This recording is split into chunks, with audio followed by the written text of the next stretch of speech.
Salut à tous. Alors aujourd'hui enfin je vais m'atteler à faire mes gâteaux pour les Eid.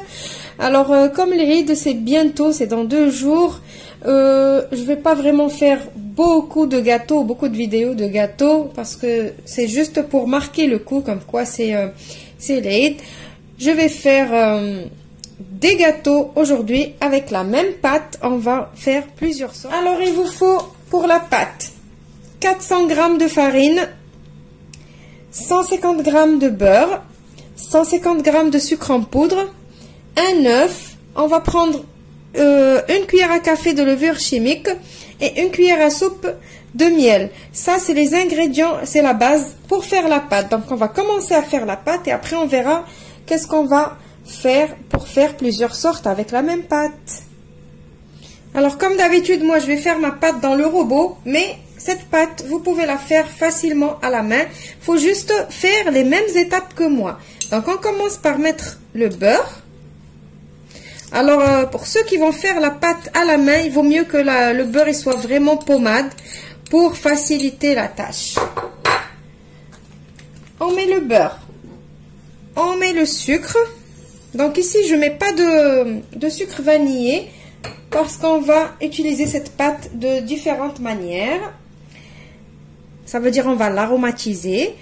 Je mets l'œuf et je vais aller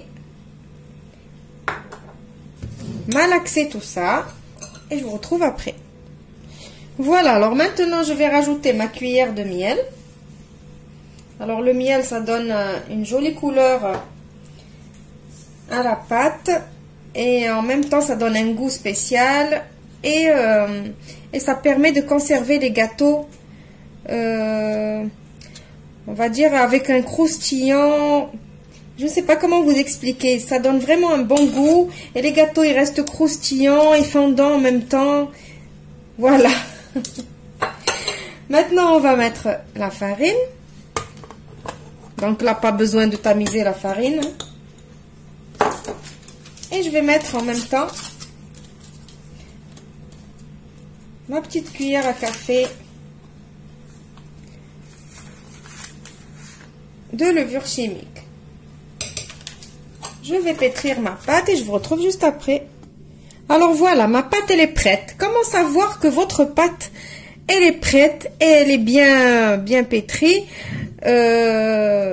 Vous prenez un petit bout de la pâte comme ça. Là quand on la voit, on se dit oh là là, elle n'est pas encore bien faite la pâte.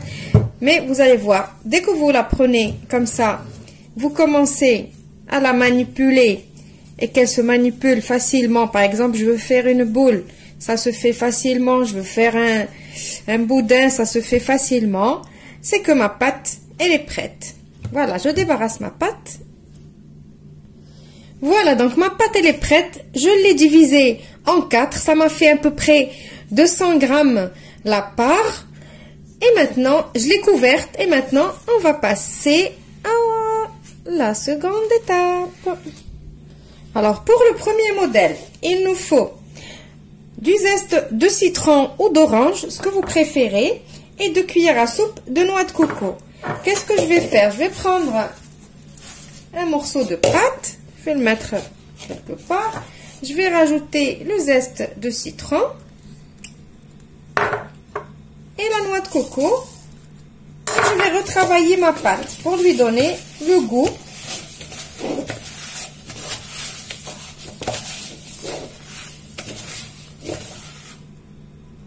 Voilà, alors n'hésitez pas vraiment de bien malaxer la pâte avec vos mains, comme ça. Regardez, voilà, la pâte, comment elle doit être. Maintenant, je vais essayer de faire des boulettes, mais moi j'aime trop travailler avec la balance, parce que j'aime bien que mes gâteaux soient réguliers. Donc là, je vais voir. Je vais mettre 20 grammes chacun. Ça va être des petits gâteaux. Hein. Après, c'est à vous d'adapter les formes et les quantités que vous voulez.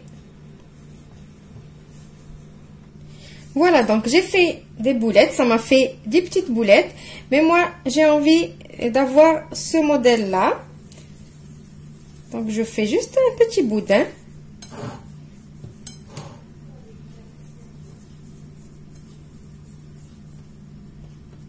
Voilà, et je l'arrange un petit peu avec la main. J'ai déjà préparé une plaque avec un papier cuisson qui va au four. Je commence à préchauffer le four. Comme ça, le gâteau qui est déjà prêt, il peut aller en cuisson. Mon four, il dépasse pas 150 degrés. Pour les gâteaux comme ça, il faut pas que ça dépasse 150 degrés. Pour travailler mon deuxième modèle, il faut une petite cuillère à café de cacao. Il me faut un blanc d'œuf et un peu de noix de coco. Donc pour la pâte, pour la travailler, on va rajouter que le cacao. Je vais bien mélanger ma pâte, la malaxer.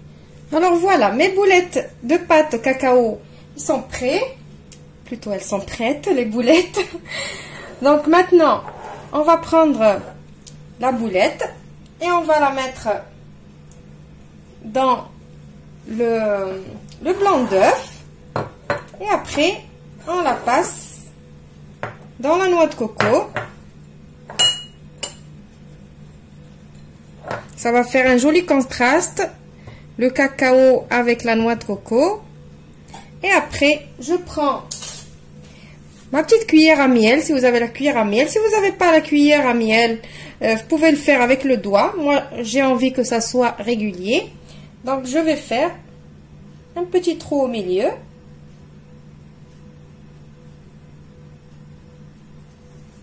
Voilà, comme ça. Et je vais la disposer sur ma plaque. Je continue de la même façon. Le blanc d'œuf, la noix de coco, le petit trou. Donc moi là, comme je fais une petite quantité, je vais attendre de finir tous mes gâteaux et après je mets au four. Vous, si vous allez faire une grosse quantité, faites une sorte de gâteau, faites-la cuire et ainsi de suite.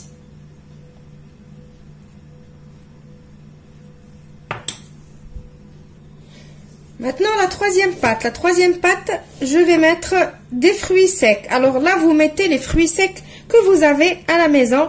Ici, par exemple, j'ai un petit peu de graines de sésame et des amandes effilées. Mais par contre, j'avais envie d'avoir des amandes concassées. J'en ai pas, c'est pas grave. Je mets des amandes effilées que je casse comme ça à la main avec un petit peu de graines de sésame. Et ici, j'ai de la figue séchée en petits cubes que vous pouvez remplacer par des raisins secs ou de l'abricot séché coupé en petits cubes ou ce que vous avez. Je vais mélanger. Je vais faire encore des boulettes comme tout à l'heure. Alors pour celle-ci, j'ai fait les boulettes comme d'habitude pour avoir vraiment la même taille. Et j'ai fait des boudins comme ça. Ils sont différents des autres qu'on a fait tout au début. On va reprendre le blanc d'œuf, on va les passer dans le blanc d'œuf et après dans les graines de sésame.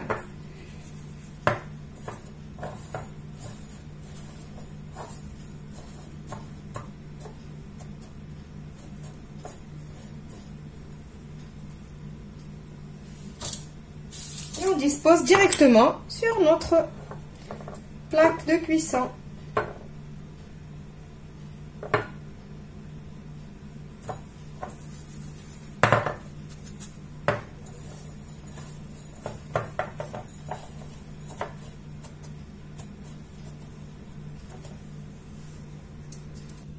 Quatrième et dernier modèle de gâteau.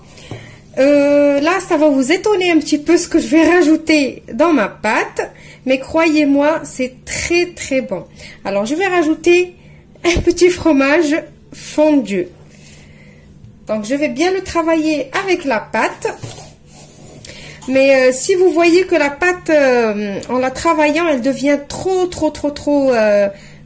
liquide, pas liquide, mais trop collante, vous pouvez rajouter un tout petit peu de farine, pas beaucoup, parce que ce style-là ce gâteau-là, normalement, il est vraiment bien moelleux et comment on dit, il est bien friable. Voilà. Alors voilà, quand j'ai rajouté le fromage, la pâte elle colle un petit peu, mais c'est pas dérangeant. Donc j'arrive bien à la travailler. Regardez. Donc je vais la laisser comme ça, je ne vais pas rajouter de farine ni rien du tout. Vous, si vous n'arrivez pas à la travailler, que vous voyez que ça colle vraiment à vos mains, rajoutez un petit peu de farine pour que la consistance elle redevienne un petit peu normale. Mais bon, la pâte, il faut qu'elle soit comme ça. Alors celle-là, j'ai fait des petites boulettes que j'ai aplaties à peine, comme ça. Maintenant, je vais prendre une petite cuillère. Alors, tous ces gâteaux qu'on vient de faire, on n'a pas eu besoin ni d'emporte-pièce, ni rien du tout pour former ces gâteaux-là. Donc, ici, c'est vraiment les débutants qui n'ont pas de matériel de pâtisserie ni rien, ils peuvent faire ce gâteau. Donc là, je vais prendre la cuillère. Je vais faire...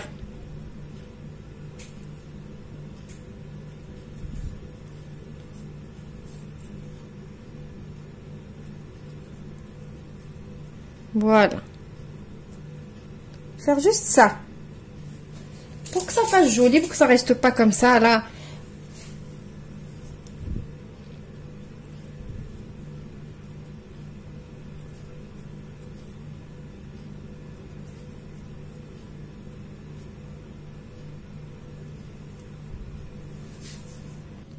Donc voilà, maintenant je vais mettre mes gâteaux au four préchauffé à l'avance à 150 degrés, ne dépassez pas 150 degrés, 140 degrés.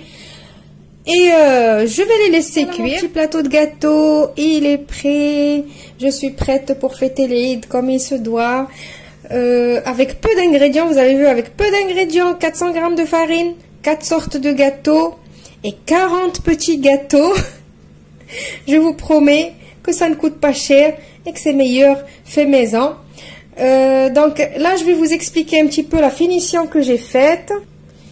Donc ceux-là qui sont à base de vache qui rit, je les ai mis juste dans du sucre glace à la sortie du four et après vous enlevez l'excédent de sucre glace. Ceux-là, c'est ceux qui étaient, celui-là et celui-là, c'est ceux qui étaient à base de zeste de citron et de noix de coco. J'ai trempé la moitié dans du chocolat noir et l'autre moitié dans du chocolat blanc. Juste décorer avec de la noix de coco ici et ici quelques petits bonbons colorés. Celle-là, c'était à base de cacao. J'ai juste mis dans les petits trous du chocolat, j'allais dire du fromage blanc, du chocolat blanc à l'intérieur des petits trous. Et celle-là, c'est celle qu'on a fait à base de fruits secs et qu'on a mis des graines de sésame. J'ai juste mis quelques fils de chocolat blanc par-dessus, juste pour faire joli. Donc voilà. Donc j'espère que l'idée vous a plu.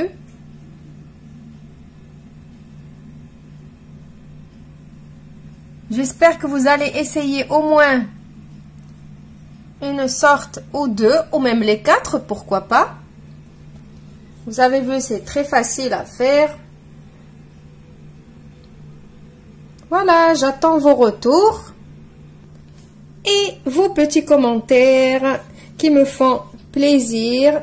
Je vous retrouve dans une nouvelle vidéo prochainement. Au revoir et merci.